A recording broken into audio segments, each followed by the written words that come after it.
Bismillahirrahmanirrahim. Today we will discuss lecture 12. We'll start with new chapter, chapter number 5. Chapter number 5 unit commitment के बारे में। आपने इससे पहले जो पढ़ा था वो इकोनॉमिक डिस्पैच था, जिसमें हमने ये ज्यूम किया था आपके पास सारे यूनिट्स रनिंग कंडीशन में है, आपने हर यूनिट से कितनी पावर लेनी है टू मीट योर डिमांड। ये आपने इकोनॉमिक डिस्पैच में किया था। यूनिट कमिटमेंट में अब देखिए आपने क्या करना है, अपने यूनिट्स को कमिट करना है। किस तरीके से कमिट करना है उसके अपने प्रोसीजर्स और मेथड्स अवेलेबल है। अब ज़रूरत हमें क्यों पड़ रही है, देखिए आपको पता है कि हमारे पास जो है this is big power system, और आपको पता है कि जैसे आपके पास बाकी सिस्टम्स होते हैं, ट्रांसपोर्टेशन सिस्टम है या कम्युनिकेशन सिस्टम है या आपके पास इस तरह के और सिस्टम्स होते हैं, तो वो किस तरह से काम कर रहे होते हैं, किसी साइकिल के थ्रू काम कर रहे होते हैं। उनके लिए कुछ रूल्स रेगुलेशन डिफाइंड होते हैं जिसके ऊपर वो काम कर रहे होते हैं। वरना बड़े सिस्टम्स को रन करना इज़ वेरी डिफिकल्ट। इसी तरह अगर हम इलेक्ट्रिक पावर सिस्टम की बात करें तो ये बहुत बड़ा सिस्टम है, तो हमने इसके लिए इसको भी किसी साइकिल पे, किसी पैटर्न पे, किसी रूल रेगुलेशन पे हमने इनको रन करना है। अब आपको पता है देखिए लोड जो होता है वो दिन के टाइम पे ज़्यादा होता है या अर्ली इवनिंग में ज़्यादा होता है, क्योंकि हॉस्पिटल्स भी आपके हैं, कॉलेजेस ऑन है, यूनिवर्सिटीज़ ऑन है, कमर्शियल लोड है, आपके पास इंडस्ट्रियल लोड है। ज़्यादा लोड आपका जो होता है वो दिन के टाइम होता है। रात के टाइम पे आपको पता है कि लोग सो जाते हैं तो लाइट्स आपकी ऑफ हो जाती है, या जो भी बाकी आपके काम होते हैं वो सारे के सारे वाइंड अप हो जाते हैं। तो लेट इवनिंग में या अर्ली मॉर्निंग में बहुत ज़्यादा सुबह सवेरे भी जो है आपका लोड कम होता है, ठीक है, क्योंकि ज़्यादा से ज़्यादा आपके पॉपुलेशन उस टाइम सो रही होती है। तो ये आपका डे टाइम का आपका शेड्यूल है। अगर इसी तरह आप वीकली साइकिल को देखें तो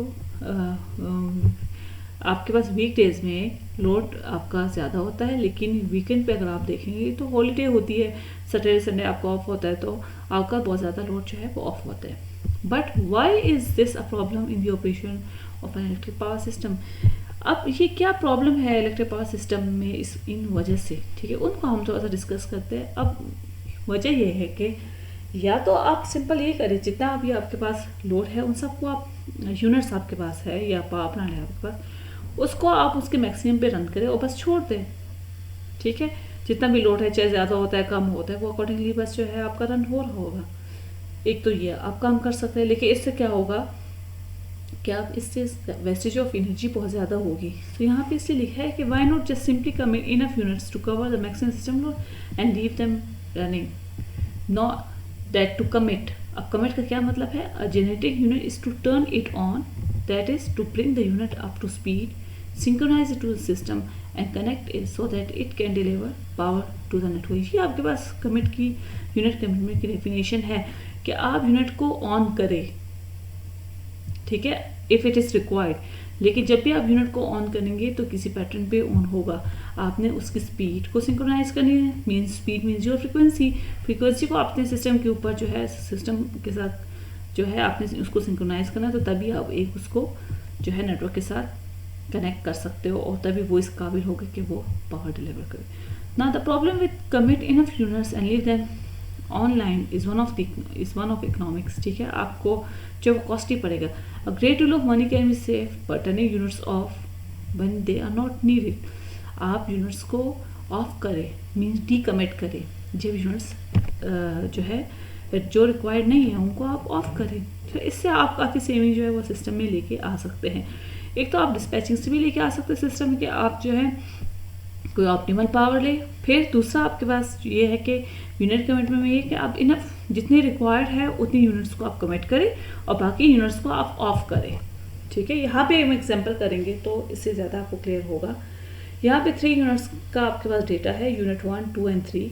ये डेटा सेम डेटा लिया गया है जो कि एग्जाम्पल 3A का था, वही आपके पास H1, H2, H3 की करेक्टरिस्टिक्स है, वही आपके पास मिनिमम मैक्सिमम लिमिट्स है। सेम जो इंडिविजुअल फ्यूल कॉस्ट आपके पास आ रहे वो भी आपके पास सेम है, थोड़ा सा डिफरेंट है। ये यहाँ पे चूँकि वो उसकी कॉस्ट थर्ड की आपके पास 1 थी, लेकिन ये आपके 1.2 रुपीज़ पर MBTU है। तो ये थोड़ा सा चेंज है, लेकिन बाकी ऊपर वाला डेटा जो है वो आपका सेम है एज योर एग्जाम्पल 3A। अब यहाँ पे ये है लोड आपका कितना है, 550 मेगावाट आपका लोड है, आपने उसको फुलफिल करना है। So if we are to supply a load of 550 megawatt, अगर आपने लोड 550 मेगावाट को जो है उसके लिए को आपने सप्लाई देनी है, तो फिर उसके लिए व्हाट यूनिट और combination of units should be use to supply this load most economically. अब कौन सा यूनिट या कम्बिनेशन ऑफ यूनिट को यूज़ करें ताकि आपके पास जो है लोड भी मीट हो और आपके पास सेविंग भी है सिस्टम में। ठीक है, to solve this problem simply try all combination of the 3 units. आप क्या करें, इसके लिए आपको फिर सारे कम्बिनेशन ऑफ यूनिट्स को ट्राई करना होगा और देखना होगा कि किस कम्बिनेशन से आपको जो है लोड भी मीट हो रहा है 550 मेगावाट और उससे सेविंग भी हो रही है। So what we will do, जब आप सारी की सारी कम्बिनेशन को ट्राई करें, जैसे मेरे पास अगर 3 यूनिट्स है तो मेरे पास कितनी कम्बिनेशन बनेगी, 2⁻³ -1 कम्बिनेशन आपके पास बनेगी। ठीक है, या अगर आप 0 कंडीशन लेंगे तो आप कहेंगे 2⁻³ कम्बिनेशन आपके पास बन रही है। इसमें से ये सारे के सारे कम्बिनेशन आप बना लेंगे, इसमें से आप देखेंगे कि कुछ कम्बिनेशन आपके पास इनफिजिबल होंगी और कुछ आपके पास फिजिबल होंगी। अब इनफिजिबल कौन सी होंगी combinations, if the sum of all maximum megawatt for the unit commitment committed is less than the load. ठीक है, क्या आप ऐसा कोई कम्बिनेशन ले जिसके आप मैक्सिमम मेगावाट्स को ऐड करें लेकिन फिर भी वो आपके लोड से कम हो, तो उसको भी आप, वो इनफिजिबल आपके पास कम्बिनेशन हो गया, आपने उसको डिस्कार्ड करना होगा। या if the sum of all minimum megawatt for the unit committed is greater than the load, तो इसको भी आपने डिस्कार्ड करना होगा क्योंकि ये भी जो है आपके उससे बियॉन्ड जा रहा है। ठीक है, जो आपकी रिक्वायरमेंट है। सो ये दोनों कम्बिनेशन आपने इनफिजिबल कम्बिनेशंस को आपने डिस्कार्ड कर लेना है। अब फिजिबल कौन सी होंगी, फॉर ईच फिजिबल कम्बिनेशन, उसके अलावा जो कम्बिनेशंस होंगी that will be your feasible combinations. So for each physical combination, the units will be dispatched using the techniques of chapter number 3.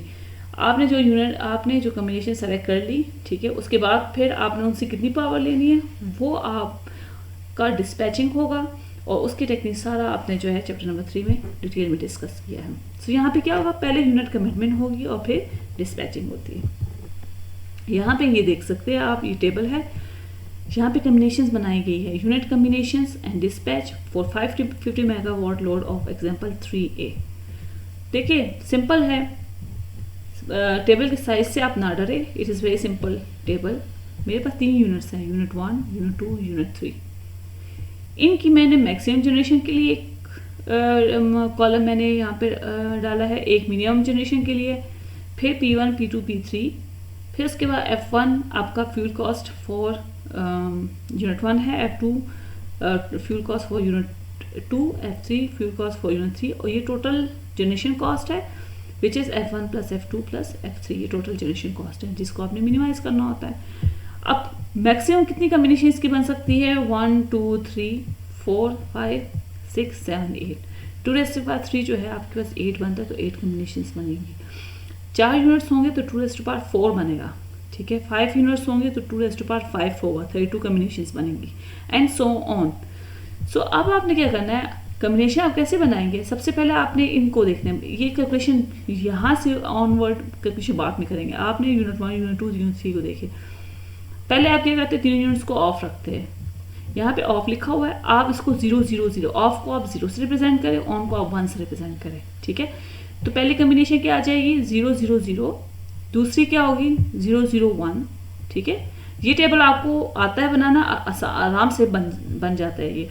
फिर ऑफ, फिर आपने ये वाला ऑन किया, ये ऑफ। ठीक है, तो यूँ आप कर ले कि इस कॉलम 1, 2, 3 है, थर्ड को आप 0, 1, 0, 1, 0, 1, 0, 1, 0, 1 यूँ कर ले।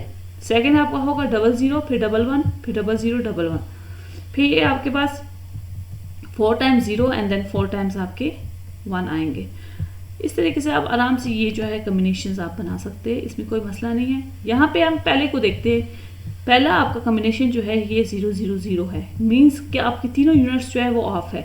अगर तीनों यूनिट्स ऑफ होंगे तो मैक्सिमम जनरेशन 0 हो जाएगा, क्योंकि जाहिर सी बात जब ऑफ है तो उसकी मैक्सिमम जनरेशन कुछ भी नहीं होगी और मिनिमम भी 0 है क्योंकि आप उसको भी नहीं कुछ भी नहीं होगी आपके पास। ठीक है, मैं पहले मैक्सिमम और मिनिमम जनरेशन को देखूंगी, ये कैलकुलेशन हम बाद में करेंगे।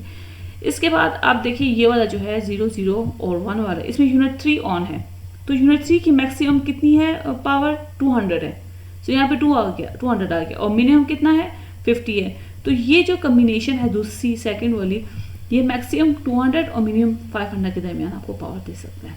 ठीक है, यहाँ पे इसके सामने अच्छा लिखा है इन्होंने कि ये इनफिजिबल है, क्योंकि जाहिर सी बात है ये वाली कम्बिनेशन तो हम ले ही नहीं सकते, ये 0 0 पे तो कुछ मुझे आउटपुट ही नहीं दे रहा, ये भी इनफिजिबल हो गया। ये मैक्सिमम मुझे 200 दे रहा है तो ये भी इनफिजिबल हो गया, क्योंकि मेरा लोड 550 है ये, लेकिन ये वाली कम्बिनेशन अगर मैं लेती हूँ तो ये मैक्सिमम 200 देता है और हमारा लोड 550 है, ये इससे लेस आ रहा है, सो ये इनफिजिबल हो जाएगी, हमारे किसी काम का नहीं है। थर्ड कम्बिनेशन आप देखिए 0 1 0, जिसपे मैक्सिमम जनरेशन 400 है, मिनिमम आपकी 100 है, ये भी इनफिजिबल हो गया क्योंकि इसकी भी मैक्सिमम जनरेशन 400 है which is less then your demand. ठीक है ना, तो इनको आपने जो इनफिजिबल होगा इनको आपने डिस्कार्ड कर लेना है। फोर्थ वन देखे 0 1 1, आपने क्या करना है, यहाँ पे यूनिट 2 ऑन है, यूनिट 3 ऑन है, इन दोनों का मैक्सिमम आपने ऐड कर लेना है। यूनिट 2 का और यूनिट 3 का जब आप मैक्सिमम ऐड करेंगे तो आपका 600 बनता है, क्योंकि यूनिट 2 का मैक्सिमम 400 है, यूनिट 3 का मैक्सिमम आपके पास 200 है, तो ये टोटल 600 बन गया। इन्हीं की मिनिमम मेगावाट्स को भी ऐड करें, यूनिट 2 और 3 का जो मिनिमम मेगावाट है वो भी आप ऐड करें तो ये आपके पास 150 बनता है। तो ये ये आपका फिजिबल है कम्बिनेशन, क्योंकि 600 मेगावाट जो है 550 मेगावाट इससे सेटिस्फाई हो सकता है।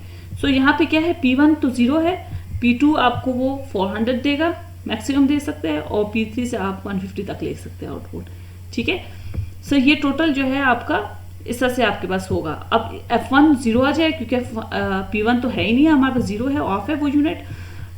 F2 जो है यूनिट 2 का फ्यूल कॉस्ट है, ठीक है, उसमें आप जो है 400 ले लें तो ये F2 आ जाएगा। अच्छा, ये F2 F3 जो है आप जो है इनको कैसे लेंगे, यहाँ पे देखें P2 को हमने 400 लिया है और P3 को 150 लिया है, तो ये 550 हो गया। ये 400 P2 से आपने लेना है, P3 से आपने 150 लेना है, ये आप डिस्पैचिंग से मेथड से आप फाइंड करेंगे। लेकिन यहाँ पे चूंकि हम लोग इजीनेस के लिए ये कर रहे हैं कि रैंडम वैल्यूज उठाई गई है, ठीक है, 400 यहाँ से ले लिए, यहाँ से 150 ले लिए, तो ये 550 हो गया। इसको आप जो है ये डिस्पैचिंग से फाइंड करते हैं, ऑलरेडी आप डिस्पैचिंग के मेथड्स पढ़ चुके हैं। सो उस लिहाज से आप जो है F2 में आप P2 की वैल्यू 400 पुट करें, ये आपके पास कॉस्ट आएगी, और F3 में आप P3 की 150 वैल्यू पुट करें, ये आएगा। तो टोटल कॉस्ट आप इन दोनों को ऐड कर लेंगे, ये आएगा 45418 एंड सो ऑन। इसी तरीके से आप बाकियों के लिए भी करें। ठीक है, ये बाकी कंडीशन आपकी है 100, ठीक है, कि यूनिट 1 ऑन है लेकिन बाकी दोनों को ऑफ कर दिया, तो मैक्सिमम जनरेशन ये मुझे 600 देगा, मिनिमम आपका 150 देगा। सिर्फ यूनिट 1 ऑन है तो यूनिट 1 ही से हम पावर लेंगे, तो 550 सिर्फ यूनिट 1 से आएगी, बाकी यूनिट्स आपके ऑफ है। देखिए यहाँ पे लिखा भी है कि हमने सारी की सारी आउटपुट जो है वो P1 से लिया है, P2 और P3 आपका 0 है, तो फ्यूल कॉस्ट आपकी यूनिट 1 की आएगी, और it will be total fuel cost आपकी जो है 5389 की इक्वल है। सेम 101, ठीक है, मैक्सिमम आप ऐड करें, मिनिमम ऐड करें। आपने P1 से 500 ले लिया और P3 से आपने 50 ले लिया है, P2 आपका ऑफ है तो वो 0 आ जाएगा। इसके अगेंस्ट आपने F1 कैलकुलेट किया और इसी के अगेंस्ट आपने F3 कैलकुलेट आपने ऐड किया, you get this thing and so on. ठीक है ना, यहाँ पे आखिरी को हम इस देख रहे हैं आप, ये 111 है, तीनों यूनिट्स ऑन है, तो तीनों यूनिट्स की मैक्सिमम जनरेशन को ऐड करें 1200 आएगा, उनकी मिनिमम को आप ऐड करें तो 300 आएगा, और तीनों से आपने कितनी लेनी है, यहाँ से P1 267, P2 233 और P3 आपका 50 आएगा। ये आप डिस्पैचिंग से फाइंड करते हैं कि P1 से कितना लेंगे, P2 से कितना लेंगे और P3 से कितना लेंगे। सही है। अच्छा, यहाँ से फिर आपने F1, F2 और F3 आपने कैलकुलेट कर लिए और टोटल जनरेशन कॉस्ट जो है तीनों को ऐड करके आप लेंगे। अब आपने जब ये टेबल बना ली, इसमें से आपने सेलेक्ट करनी है कि कौन सी कम्बिनेशन जो है वो आपको लीस्ट पावर दे रही है। ठीक है ना, या तो आप ये करें कि तीनों यूनिट्स को ऑन रखें, जो मैक्सिमम आपको जब भी आपके पास लोड जो है वो 300 to 1200 के दरमियान होगा वो उसको मीट करेगा। ठीक है, आप कॉस्ट को देख ही नहीं रहे, सही है। या आप देखें depending on your load demand, कितनी लोड डिमांड है और किस कम्बिनेशन से वो मीट हो सकती है, अकॉर्डिंगली ले। अगर मैं इन सब कॉस्ट को देखूँ तो इसमें से सबसे मिनिमम मुझे जो है ये वाली कम्बिनेशन दे रही है 5389, जो है ये सबसे लेस कॉस्ट है इन सब कॉस्ट में से, और ये जो 5389 आ रही है इस वाली कम्बिनेशन से आ रही है विच इज़ 100 मीन्स जिसमें आपका यूनिट 1 ऑन है, यूनिट 2 और 3 ऑफ है। 100 कम्बिनेशन से आपके पास जो है लीस्ट कॉस्ट आ रही है। तो आप क्या करेंगे, आप ये कम्बिनेशन करेंगे। इसका मतलब ये हुआ कि 550 मेगावाट को मीट करने के लिए आप यूनिट 1 को कमिट करेंगे, लेकिन यूनिट 2 और 3 को ऑफ करेंगे। In this way you can bring more saving to your system. ठीक है ना। डिस्पैचिंग में तो उस टाइम हमने आपको टेक्निक समझाने थे, तो हमने आपसे कहा है कि ठीक है, तीनों यूनिट्स आपके रनिंग कंडीशन में, आप देखिए हर एक यूनिट से आप कितना लेंगे। जब आप कमिटमेंट कर रहे हैं तो आप फर्दर सेविंग अपने सिस्टम में लेके आ रहे हैं, क्योंकि those units which are not required आप उनको ऑफ कर रहे हैं। ठीक है ना। सो यहाँ पे लिखा भी है that the least expensive way to supply generation is not with all the 3 units running or even any combination involving 2 units. The optimal commitment is to only run unit 1, the most economic unit. By only using the most economic unit, the load can be supplied by that unit, operating cost closer to its best efficiency. ठीक है ना। इससे आपको best efficiency मिलेगी। Easy है, इसकी थोड़ी सी एक दफ़ा प्रैक्टिस करें, थोड़ा सा कंसेप्ट को समझेंगे आप कि यूनिट कमिटमेंट में आप क्या करते हैं। ठीक है, एक दफ़ा कंसेप्ट समझ आ जाए तो फिर न्यूमेरिकल सॉल्व करना will be easier. Example 5b को डिस्कस करते हैं। सपोज यहाँ पे एक लोड पैटर्न आपको गिवन है। ठीक है, बाकी डेटा 5a का हम यूज़ कर रहे हैं यहाँ पे। ठीक है ना। मेरे पास क्या था कि अगर मेरे पास फॉर एग्जाम्पल 3 यूनिट्स ऑन होते तो वो मैक्सिमम 1200 मेगावाट और मिनिमम वो 500 मेगावाट तक आ सकता है। तो ये एक लोड पैटर्न है कि जो कि मैक्सिमम 1200 मेगावाट से स्टार्ट हो रहा है आपका लोड पैटर्न, और फिर जो है क्या हो रहा है, टाइम के साथ उसमें डिक्रीज आ रही है, 500 तक डाउन चला जाता है, और फिर किसी टाइम के बाद वो दोबारा उसमें इंक्रीज आनी शुरू हो जाती है। आप देख सकते हो 4 AM से उन्होंने स्टार्ट किए, 4 PM से स्टार्ट हुआ है, 4 AM तक जो है लोड आपका फिर नीचे मिनिमम पे चला जाता है, लेकिन 4 AM के बाद दोबारा जो है वो मैक्सिमम पे जा रहा है। ये दिन का टाइम है, दिन के टाइम पे आपका लोड जो है वो ऑन होता है, ज़्यादा आपको रिक्वायर्ड है। ठीक है। सो ये एक लोड पैटर्न है। इसके लिए आपने क्या करना है, आपने ये बताना है कि किस तरीके से आपके पास जो है आप कमिटमेंट करेंगे। ठीक है, और किस तरह से इस लोड को आपने मीट करना है। ये लोड पैटर्न है, इसको हमने मीट करना है। तो उसके लिए आप क्या करेंगे, यहाँ पे लिखा है the load follows a simple peak valley pattern. Peak valley pattern ये मतलब कि पीक्स इसकी जो है हाईएस्ट वैल्यू 1200 से स्टार्ट होके फिर डाउन चल जाता है, फिर अप चला जाता है। तो इसलिए इस पैटर्न को नॉर्मली कहा जाता है this is your peak valley pattern. If operation of the system is to optimise units must be shut down as load goes down. ठीक है, जब आपका यूनिट जो है अगर आपने उसको सिस्टम को ऑप्टिमाइज वे में रन करना है तो यूनिट्स को आपने क्या करना होगा, शट डाउन करना होगा जब आपका लोड जो है वो डाउन जा रहा है, and then recommit as it goes back up, और दोबारा आपने उसको रिकमिट करना है जब आपका लोड ज़्यादा हो जाए। तो यहाँ से आप देख सकते हैं जब आपका देखिए 550 मेगावाट तक अगर आपका लोड होगा, आपने सिर्फ यूनिट 1 को ऑन करना है। 600 से ऊपर 600 तक आपका यूनिट 1 जो है वो उसको लोड को मीट कर सकता है, लेकिन जो ही आपका जो है लोड 600 मेगावाट से इंक्रीज करेगा फिर आपको यूनिट 1 फिर अकेला जो है उसको नहीं कर सकता, यूनिट 1 और 2 दोनों आपने ऑन करने होंगे। ठीक है, जब आपका लोड यहाँ पे मेंशन नहीं है, दिस इज एक्चुअली 1000, जब आपका लोड 1000 मेगावाट से ऊपर चला जाएगा तो फिर 1 और 2 भी जो है आपके लोड को मीट नहीं कर सकते, फिर आपको यूनिट 3 भी ऑन करना पड़ेगा। तो इसे यहाँ पे इन्होंने थोड़ा सा इसको डिवीजन शो किया गया कि ये एरिया अगर आपका लोड 600 तक होगा तो unit 1 will be on only, जब आपका 600 और 1000 के दरमियान लोड होगा unit 2 and 1 both will be on, और जब आपके 1000 से अबव लोड होगा तो यूनिट 3 को भी आप ऑन करेंगे। यहाँ पे लिखा भी है when load is above 1000 megawatt, run all 3 units between 1000 megawatt and 600 megawatt, run units 1 and 2, and below 600 megawatt, run only unit 1. इसके लिए क्या करेंगे, आपने शटडाउन रूल डिफाइन करना होगा। To obtain shutdown rule simply use a brute force technique. Brute force techniques जो है ऐसी टेक्निक है जिसमें आप सब कॉम्बिनेशन ऑफ यूनिट्स को ट्राई करते हैं, that is your brute force technique. जैसे हमने एग्जांपल 5A में देखा था जिसमें मेरे पास 2�3 8 कॉम्बिनेशन बनी, मैं सब कॉम्बिनेशन को ट्राई की थी, that is your brute force technique for each unit value taken in step of 50 megawatt form. लेकिन यहाँ पे आप जो ब्रूट फोर्स टेक्निक्स यूज करेंगे क्योंकि कॉन्टिन्यूस लोड पैटर्न है आपके पास 1200 से 500 तक। ठीक है, ये यूं कर लो आप 500 to 1200 आपके पास है, तो आप क्या करेंगे, इस पूरे को आपने देख रहे हैं कॉन्टिन्यूस लोड पैटर्न, हम हर मेगावाट के लिए डिफरेंस से तो नहीं फाइंड कर सकते। ठीक है, हर इंस्टेंट के लिए नहीं कर सकते, तो आपने बीच में जो स्टेप लिया है वो 50 मेगावाट के लिए, तो आप इसको चेंज भी कर सकते हैं। इसको 50 मेगावाट नहीं, आप 60 भी ले सकते हो, 70 भी ले सकते हो, या 100 तो खैर ज़्यादा हो जाएगा। तो आप क्या करेंगे कि लोड आपको पीक वैली पैटर्न है आपका 1200 टू 500 डाउन जा रहा है और फिर दोबारा ऊपर जाता है। तो हम क्या करते हैं, इसके लिए हम सारी कम्बिनेशन हम ट्राई करते हैं। तो यहाँ पे शट डाउन रूल डिफाइन किया गया है। लोड 1200, बीच में डिफरेंस आपने 50 मेगावाट का रखना है। तो पहला 1200 हो जाएगा, सेकंड 1150 हो जाएगा, फिर 1100 जो है, फिर 1050, 1950 एंड सो ऑन करते करते 500 तक। बीच में सिर्फ 50-50 का आपका डिफरेंस मेगावाट का आ रहा है। कॉम्बिनेशन क्या हो जाएगी 1, 2 एंड 3। अब देखिए ये 1200 को फुलफिल करने के लिए आपको तीनों यूनिट्स को ऑन करना है, इसलिए 1, 1, 1, तीनों 1, 1, 1 होंगे। 1150 को भी 1, 1, 1 से होगा 1000 तक। ठीक है, आपने क्या करना होगा, अप टिल 1000 आपने देखा है कि अप टिल 1050 आपने तीनों यूनिट्स को ऑन करना है। 1000 जब आपका लोड हो जाएगा, कम हो गया है, फिर आप एक यूनिट को ऑफ कर दें, यूनिट 3 ऑफ हो गया। ठीक है, यूनिट 1 और 2 जो है ये 1000 मेगावाट को फुलफिल कर सकते हैं।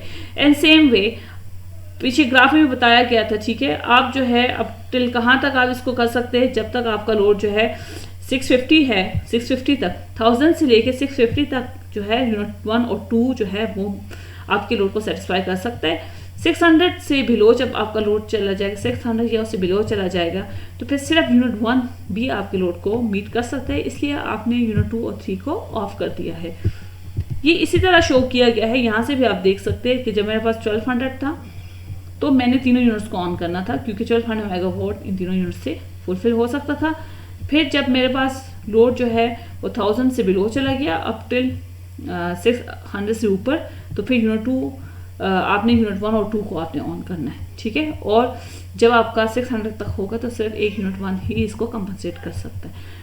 ये एग्जांपल 3 से हमने लिया है। ठीक है, यहाँ पे आप देख ले कि मैक्सिमम वो जनरेशन कितना दे रहा है, मिनिमम कितना दे रहा है। ठीक है ना, आपने जब आपका इन दौरान होगा तो तीनों यूनिट्स को आपने ऑन कर, जब 1000 आ जाएगा, लोड 1000 हो जाएगा, फिर आप बेशक यूनिट 3 को ऑफ कर दे and so on. So easy है, थोड़ा सा आपने इसको टाइम लेके इस कंसेप्ट को समझना है, वेरी इजी। ठीक है, आपने अपने लोड को देखना है, इफ़ नॉट रिक्वायर्ड यूनिट्स को ऑफ करें, it will bring further saving to your system. आपका जो सिस्टम है वो और भी इकोनॉमिकली और भी स्टेबल होगा। ठीक है, उसकी एफिशिएंसी इंप्रूव होगी, आपके लॉसेस जो है वो कम होंगे, आपकी मेंटेनेंस, जाहिर सी बात है एक यूनिट को ऑफ कर रहे तो उसकी आपकी मेंटेनेंस भी कम होगी, उसकी रनिंग कॉस्ट भी ज़ाहिर 0 हो जाएगी। सो इसलिए कमिटमेंट करने से आपके पास जो है सेविंग जो है सिस्टम में वो बहुत ज़्यादा आती। Okay, this is and, thank you so much.